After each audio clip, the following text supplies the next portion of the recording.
Olá, este é o Poder Entrevista. Eu sou Murilo Fagundes, repórter do Poder 360, e hoje entrevisto o pastor Silas Malafaia. Silas Lima Malafaia tem 64 anos, é líder da Assembleia de Deus Vitória em Cristo, pastor protestante, formado em teologia e graduado em psicologia. Conferencista, escritor e apresentador de programas religiosos na televisão, é atuante na política.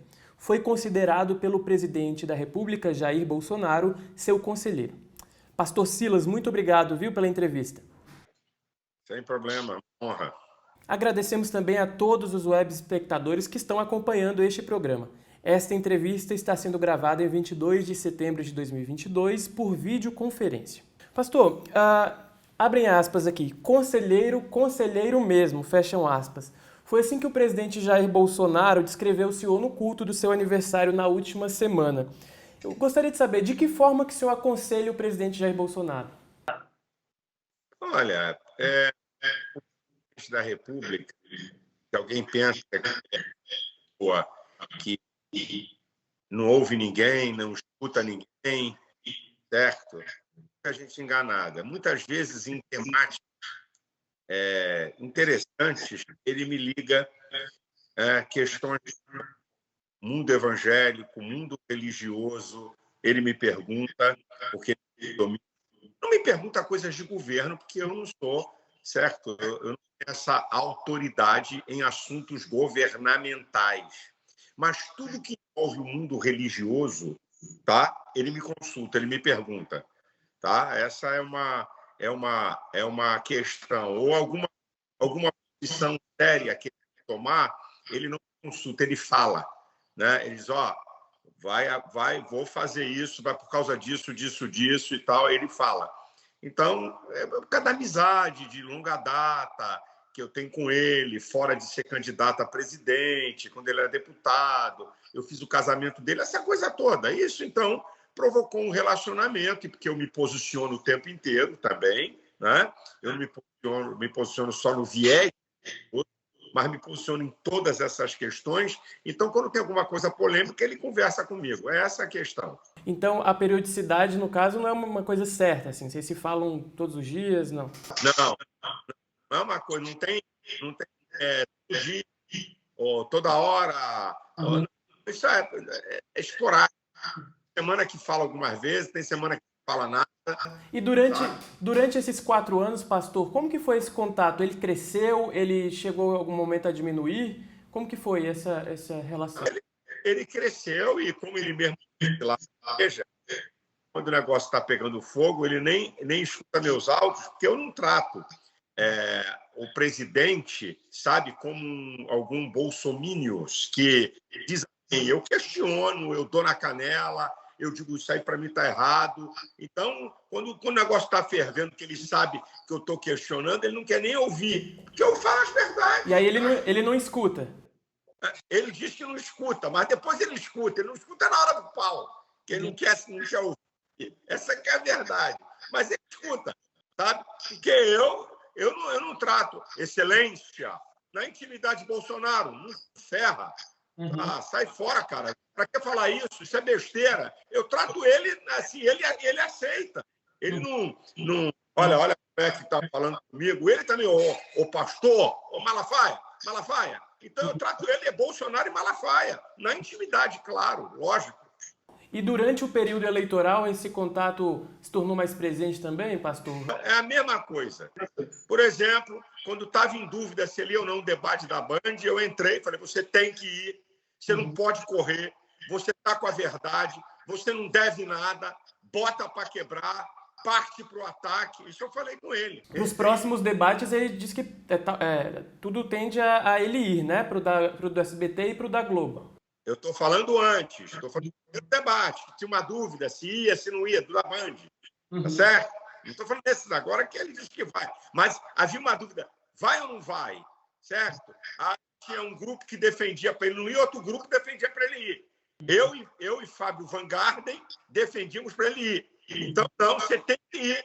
Só corre quem deve. Só corre quem tem medo. Vá e bote para quebrar. Então, isso ele ouviu e falou e conversou sobre. para os próximos, o senhor defende que ele vá? Ele vá, pelo que ele falou agora na vinda de volta para o Brasil no avião, ele falou de conversando, que estava eu, estava o filho dele, ele vai no debate. Pastor, o senhor falou sobre a viagem, né, a Londres e a Nova York. Gostaria de saber qual que foi o saldo dessa viagem, desses compromissos internacionais e qual que foi seu papel lá, né? Deixa eu dizer uma coisa para você. Não vocês, mas, lamentavelmente, como parte da imprensa, eu tenho que dizer parte, porque eu não seria justo dizer toda, como parte da imprensa preconceituosa, tinha um padre junto. Ninguém citou o padre. A Globo News ficou uma tarde inteira questionando por que eu fui. Aí eu botei no Twitter. Vocês são preconceituosos. Tinha um padre na comitiva. Não tinha só um pastor. E acredito que ele levou um pastor e um padre, porque a questão fúnebre de um cristão tem a ver com a eternidade. A rainha era cristã. Então, eu acredito que ele levou, porque um presidente, nunca ninguém questionou o que Dilma e Lula levou na comitiva dele. Nunca. É prerrogativa de um presidente levar quem ele quer na sua comitiva. Então, essa foi a questão. Para não dizer que ele estava levando só um pastor, porque eu tenho afinidade, ele convidou um padre, e foi eu e o padre, que representam 90% da população desse país que é cristã. É só essa questão. Ok, e na viagem a Nova York, o senhor atuou como conselheiro no discurso do presidente? Chegou, porque ele fez ali referências a Nicarágua, a religiões. O senhor teve algum tipo de conselho nesse caso? O presidente só mostrou para mim e para o padre, ele mostrou, dizendo aqui, ó, eu vou falar sobre a questão de ideologia, eu vou falar do que está acontecendo em Nicarágua, né? Não vou citar Lula, que é parceiro cristão, bandido vagabundo, desse ditador da Nicarágua, que fechou rádios católicas, prendeu padre e freira. Eu vou aí top, bota para quebrar.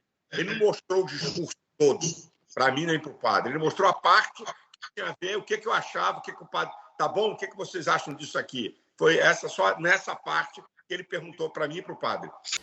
Pastor, falando um pouquinho sobre política nas igrejas, né? Eu gostaria de perguntar para o senhor o que o senhor diz a quem critica o uso de templos religiosos como palanque político ou coisa do tipo. O que o senhor diria a essas pessoas? Deixa eu dizer uma coisa para você. Uma coisa, você citar nomes num púlpito, votem A ou votem B, que isso pela legislação eleitoral é proibido. Outra coisa é você instruir o povo sobre o que cada candidato defende, é o que eu faço. No púlpito da minha igreja, eu não faço só nas eleições, não.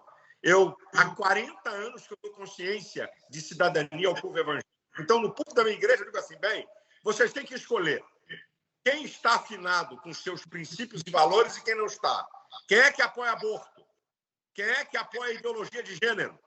Quem apoia ao dizer que um coitadinho de um garoto que rouba um celular para comprar uma cerveja e esquece de dizer que mata pessoas. Então, quem apoia isso? Quem apoia o roubo? Quem foi responsável pelo maior esquema de corrupção da história política do país? Isso dito pelo ministro Fux e pelo ministro Barroso.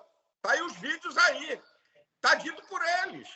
Certo? Então, eu digo para o povo, quem é de vocês? Quem tem compromisso com família? Quem tem compromisso com nossos valores? Então, eu digo isso, eu tenho autoridade para dizer, e qualquer pastor tem, eu te digo por quê. Na Bíblia, a Bíblia, ela não exclui a cidadania terrena. O apóstolo Paulo, em Romanos 13:7, diz a quem tributo, a quem honra, honra, a quem imposto, imposto. Jesus, em Mateus 22:21, diz, dai a Deus o que é de Deus, dai a César o que é de César. A Bíblia não anula a cidadania terrena do ser humano. Então, eu ensino o povo, sim, sem cantar nome, sem dizer nome, dentro do aspecto legal que eu posso fazer nos cursos da igreja. Por quê? Sindicalista pode orientar, ateísta pode orientar, comunista, socialista, esquerdopata pode, eu não posso? Uma banana para esses caras. Pastor, e sobre receber os políticos na igreja, o senhor abriria a porta para outros? Eu recebo qualquer um que venha. Eu oro. Só para você ter uma ideia, eu batia muito em Dilma. Sempre bati. Um dia ela me convidou para ir no Palácio. Eu fui. A mandatária, fui lá e orei por ela. Um ano antes do impeachment. Então, na eleição, veja só, na eleição, tá? No período eleitoral, eu levo quem eu quero. Tá? Assim como a universidade, como o sindicato leva quem quer. Eu levo quem eu quero. Agora, depois, se o esquerdopata for eleito, se o cara mais radical que eu bati o tempo todo foi eleito, eu entendo, pela Bíblia, que é uma autoridade, permissão de Deus, vontade permissiva de Deus. O cara chegou lá, então eu oro. Eu quero ir na sua igreja. Governador, prefeito, senador, presidente, pode ser de qualquer viés, pode vir orar. Ok. Antes, não. Antes eu levo quem está afinado comigo. É um direito que eu tenho. Entendi. Pastor, sobre esse assunto que o senhor tocou, em 2002 o senhor se aproximou ali do PT, em 2003 ganhou um posto, né, no conselho do governo Lula, e em 2006 apoiou a reeleição do ex-presidente. Quem que falou que eu apoiei a reeleição do presidente? Onde é que está isso? Negativo. Negativo. Eu apoiei Lula em 2002. E apoiei Lula, e digo aqui, eu não escondo nada. Eu apoiei Lula porque eu acreditava que um cara que veio do Nordeste, das baixas camadas sociais, podia ser um cara para resgatar o nosso país. 2, eu fui convidado para participar do Conselho de Desenvolvimento Econômico e Social da Presidência da República e depois eu pedi a minha demissão quando eu vi. Justamente minha pergunta, pastor, desculpa te interromper, mas minha pergunta era qual foi o estopim, né, para o rompimento com o ex-presidente? Qual foi o... Como é que foi o estopim? Eu participava do Conselho. E aí eu fui convidado para as audiências públicas no Congresso Nacional de debate. Eu comecei a ver a diferença entre o discurso e a prática. Eu falei, uma coisa é o que eles discursam, outra coisa é o que eles praticam. Estou fora. Então, eu apoiei Lula, nunca neguei isso. Em 2010, apoiei há 20 anos atrás. Agora, deixar de apoiar alguém ou apoiar alguém é sinal de inteligência. Burrice é você continuar apoiando alguém que você verifica que está errado, está envolvido em corrupção e você continuar. Então, eu apoiei Lula e eu pedi a saída, não foi ninguém que me botou para fora. Eu pedi minha demissão do conselho porque eu vi que eles discursavam uma coisa e praticavam outra, verdadeiros hipócritas. Ok. Pastor, e se o ex-presidente Lula for eleito, qual que será o papel do senhor na política? Meu papel é continuar dando consciência ao povo. Meu papel é continuar a mesma coisa que eu estou fazendo, não mudo nada. Me perguntaram, e se Lula ganhar? Porque, na minha opinião, vai perder Datafolha, IPEC, esse jornalismo ativista, tá? que é uma vergonha, tá? O ativismo, o jornalismo induzindo o povo, esses caras vão passar uma vergonha. Por que você está falando isso, pastor? Porque a pesquisa não consegue perceber o voto evangélico. Eu te explico. Se você quer saber como pensa um operário, vai para a porta das fábricas. Se você quer saber como pensam os evangélicos, vai para a porta das igrejas. O Datafolha e o IPEC só faz de segunda a sexta. Então, é mentira a pesquisa em relação ao mundo evangélico. Eu dou aqui um número para você. No mundo evangélico, 80% dos votos para Bolsonaro e 20% para o resto. Isso aqui eu conheço. Se tem um mundo que eu entendo, é de mundo evangélico. O senhor acredita que nos últimos anos as pesquisas não conseguiram revelar o que aconteceu de verdade depois? Conseguiu. Quer que eu prove? O Datafolha, em 2018, votos válidos. O Datafolha deu. Datafolha, estou mostrando aqui. Votos válidos o Datafolha deu para Bolsonaro 40%. Ele teve 46%. Mas isso não foi... Nem margem de erro eles conseguiram. O senhor não acha que as pesquisas do primeiro turno sobre o segundo não refletem a realidade? Porque depois um segundo turno é uma nova... A pesquisa do primeiro turno, o que eles fizeram, o Datafolha disse, dia 28 de setembro de 2018, Bolsonaro, 28, Haddad, 22. Bolsonaro perde para todos no segundo turno, uma indução. Induzindo o povo. É isso. As pesquisas de segundo turno no segundo turno mudaram essa realidade, né? A pesquisa mudou e ainda te dou uma prova. Um dia antes das eleições, quando o Datafolha estava mostrando o Bolsonaro na frente, tiveram a cara de pau de dizer: nós ainda não sabemos, os indecisos, como votarão. Mas, meu amigo, isso é uma brincadeira. Então, o senhor não acredita que a pesquisa é um retrato de momento, né? Não acredito que eles erraram na campanha de Alckmin, erraram por 18 pontos. Okay. Como é que você vai acreditar? Okay. Amigo, eu fui com Bolsonaro sexta-feira no Nordeste. Amigo, é uma brincadeira. As cidades de Capibaribe, Toritama, Caruaru desceram tudo. Uma loucura de verde e amarelo. Cadê? Onde é que a pesquisa vai captar? Eu vou dizer uma coisa. Eles vão se surpreender com o voto de Bolsonaro no Nordeste. Anote o que eu estou dizendo para você. Estou falando hoje, hein? Vão ficar surpresos com a votação de Bolsonaro no Nordeste e estão errando com a votação de Bolsonaro no mundo evangélico. Anote o que eu estou dizendo para vocês. Pastor, vamos falar um pouco sobre armas. A campanha do ex-presidente Lula tem impulsionado um vídeo na internet em que o senhor fala contra o armamento da população, né? Eu gostaria de saber qual que é o seu posicionamento atual sobre o assunto e como que o senhor encarou essa estratégia do PT de usar a sua imagem. Primeiro que são bandidos. Né? Bandido manipula vídeo, é sempre assim. Bandido quer mostrar ao povo alguma dúvida, só que eles vão se ferrar, porque eu vou publicar um vídeo. Sou contra armas e apoio Bolsonaro. O que eles têm que entender é o seguinte: eu não apoio um candidato a Deus, eu apoio um candidato a presidente. Quem te falou que eu concordo com tudo de Bolsonaro? Aqui é que está a beleza. Eu sou um ser livre no Estado Democrático de Direito. Eu sou contra armas, eu não gosto de armas. Vou continuar sendo contra armas. Agora, se o PT fosse honesto, ele teria que dizer assim: em 2005, num plebiscito, o povo decidiu o Supremo Poder a favor de armas e que não respeitaram. O PT podia dizer também que com o governo Bolsonaro baixou em 27% homicídios. Então, eu continuo sendo contra armas. Qual é o problema de eu divergir isso de Bolsonaro? Eu não posso, por causa de um dado que eu não concorde com o Bolsonaro, dizer então que eu não estou apoiando ele. Ou você acha que é mais grave você apoiar alguém que apoia a arma ou apoiar alguém que foi responsável pelo maior esquema de corrupção da história política do Brasil? A maior roubalheira, a maior safadeza, o maior saque que houve nesse país. Olha, esse cara era para estar preso.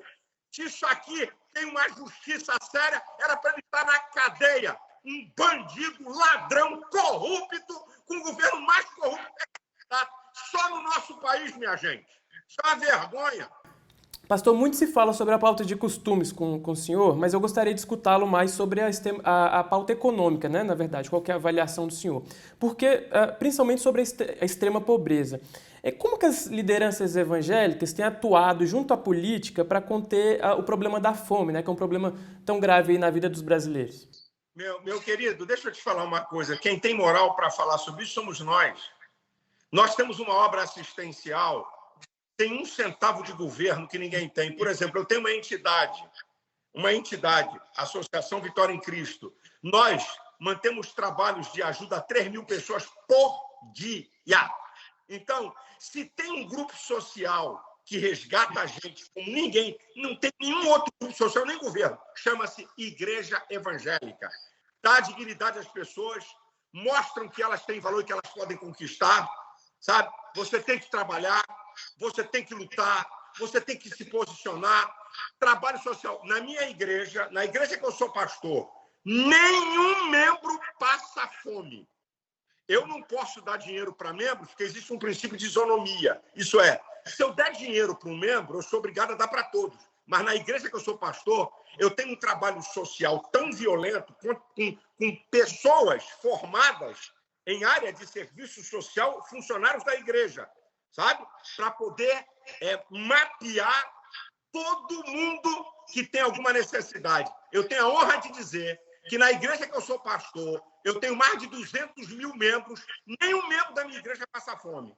Se perder emprego, se ficar sem dinheiro, nós vamos bancar com cesta básica, fora fazer isso para pessoas que não tem nada a ver com a minha fé, nem com a minha religiosidade. O trabalho social das igrejas é realmente evidente e muito notável, mas essa função do Estado, né, é muito importante e até mitigaria o trabalho das igrejas, né, que, enfim, tem o papel de ajudar socialmente, mas não é o papel ali, digamos, oficial, né, das igrejas. Sobre o governo, sobre a assistência do governo para essa população. Sobre a assistência do governo, qual foi o governo que deu maior assistência na pandemia? 600 bi, Bolsonaro. Qual foi o governo enquanto polícias, tá, do Nordeste, do Sul, polícias estavam prendendo o cara com a barraquinha de venda, que nós temos 35 milhões de brasileiros na informalidade. Bolsonaro estava dizendo, nada, não podemos tratar só dessa questão, temos que tratar da economia. Ué, o presidente, quanto era o famigerado Bolsa Família, que dava uma esmola para o povo? Olha quanto está dando hoje. Então, o presidente da República, o Bolsonaro, tem feito um trabalho sensacional nessa questão. Pelo amor de Deus, quem não reconhecer isso quer fingir que não vê a verdade. Estamos caminhando para o encerramento, pastor. Sobre o Rio de Janeiro, né? O senhor gravou um vídeo apoiando ali especialmente as candidaturas de Bolsonaro, Cláudio Castro e Romário, né? E também deputados federal e estadual. Ontem, numa live em que o presidente declarou apoio a 33 candidatos a senador e a governador, ele evitou citar o Romário, citou só o Cláudio Castro. Diz que vai decidir depois a questão do Senado. O senhor acredita que tem uma dificuldade nessa candidatura aí no Rio, para o Senado ou não? O Romário vai ganhar essa eleição. Agora, isso é o que eu digo, amigo. Eu não sou obrigado... Por exemplo, vou te dar um exemplo. O presidente apoia para senador em Santa Catarina o Schaeff. Eu apoio o Kennedy. Qual é o problema? Eu não sou bolsomínio, eu não sou alienado, eu sou aliado. Então, eu tenho o direito de apoiar quem eu quero. E nem o presidente nunca me impôs nada. Tanto é que na minha igreja grava um vídeo pelo Romário. Então, quer dizer, eu apoio o Romário e ele não quiser apoiar, ou se ele vai apoiar, não sei, é uma questão dele. Eu apoio o Romário. E outra, aí alguém diz assim, e por que o senhor não apoia o deputado que foi preso? Daniel Silveira. Primeiro, quem disse que ele vai conseguir ser senador? Ele pode ser cassado? E por que eu vou arriscar meu voto nisso? Essa que é a verdade. O povo não sabe disso, mas eu sei. Quem disse? Lá na frente caçarem ele. Como é que fica a história? Aí o segundo colocado pode ser um esquerdopata, e aí eu dei o voto para um cara da direita, e quem vai ser senador é um esquerdopata, porque o cara vai ser caçado. Então eu não vou arriscar. Estou apoiando o Romário. Pastor, então eu vou fazer um bate-bola com o senhor agora. Eu vou dizer um assunto, o senhor diz se é a favor, contra ou se não tem uma opinião formada sobre ele. Perfeito? Vamos lá. Liberalismo econômico. Sou a favor. Reeleição. A favor. Urna eletrônica. Contra. Taxação de grandes fortunas. Sou contra. Isenção de imposto para templos religiosos. É constitucional. É constitucional em qualquer lugar do mundo. Em qualquer lugar do mundo, a imunidade tributária em qualquer lugar do mundo ocidental. Sou a favor. Pena de morte. Contra. Discurso político em templos religiosos. Sou contra. Se for falar do discurso dele como candidato, sou contra. Se for para falar sobre o país, pode falar. Pastor Silas Malafaia, muito obrigado, viu, pela entrevista, pelo tempo aqui cedido ao Poder 360. Sempre bem-vindo.